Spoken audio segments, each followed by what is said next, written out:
Today's talk is about the fascinating culture of New Guinea, an island divided in two politically, but with huge diversity in both parts. For those of you who don't know, New Guinea is located in Oceania, in the southwestern Pacific Ocean, north of Australia. Since 1975, the eastern side has been the independent country of Papua New Guinea, while the western side consists of the Indonesian-administered provinces of Papua and West Papua. Papua New Guinea has 7 million inhabitants and is an incredibly rural country, with only 18% of the population living in urban areas. It has 852 known languages and is one of the least explored terrains on the planet. Now, one of the reasons that Papua New Guinea, and indeed the whole of New Guinea, is such an interesting place is that it's home to hundreds of traditional tribes, perhaps better described as distinct social groups, each one numbering hundreds or even thousands of members. In the Indonesian part of New Guinea, that is, the provinces of Papua and West Papua, there are 312 different tribes, including around 44 uncontacted ones. These are tribes who, up until now, hadn't had any contact with the outside world, even with other neighbouring tribes. Of course, everyone is most curious to know about these tribes, but, by definition, we have little or no information on them.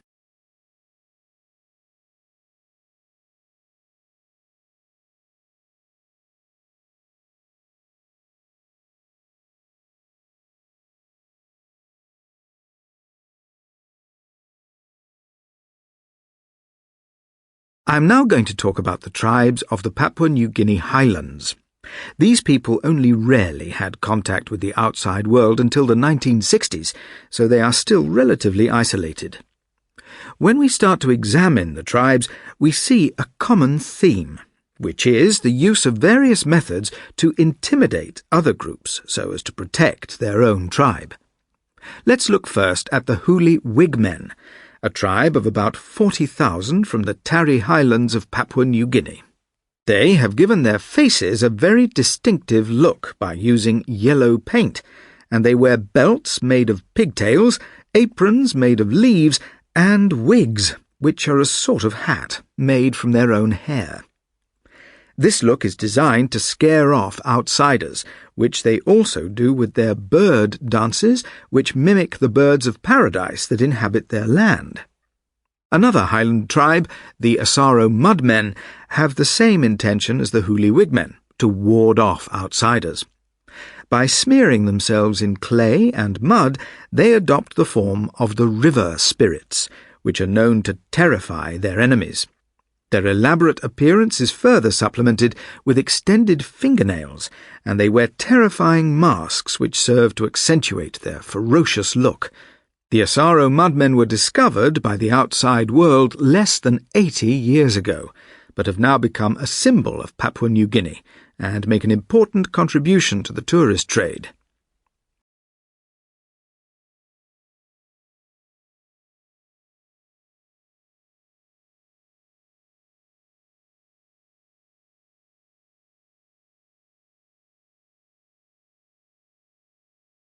A third tribe that has become well known is the Chimbu, who live high in the mountains. The Chimbu skeleton dancers used to dance to intimidate their enemies. This tribe traditionally lived in male-female segregated houses, though they are now increasingly living in family groups. This group too now display their traditional dances not to scare off other tribes, but more to entertain tourists.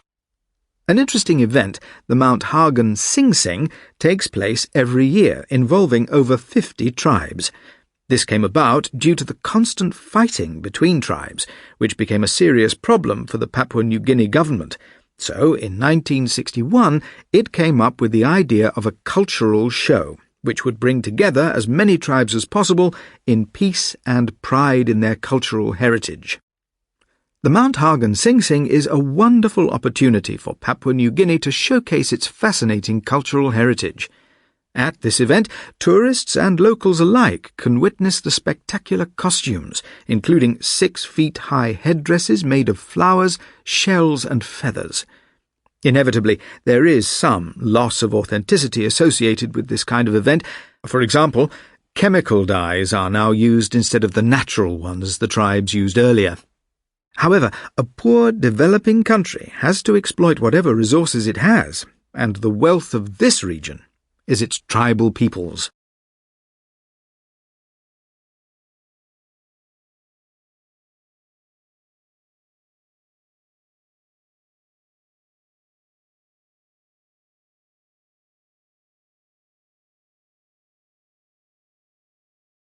Good morning. My name is Paula Brady. Can you tell me your full name, please? Yes, it's Luis Moreno Gonzalez. Thank you. And what shall I call you? You can call me Luis. Thank you. And can you tell me where you're from? I'm from Córdoba in the south of Spain. Can I see your identification, please? Yes, here it is. Thank you. Now, Luis, in this first part, I'm going to ask you some questions about yourself. Let's talk about what you do. Do you work or are you a student?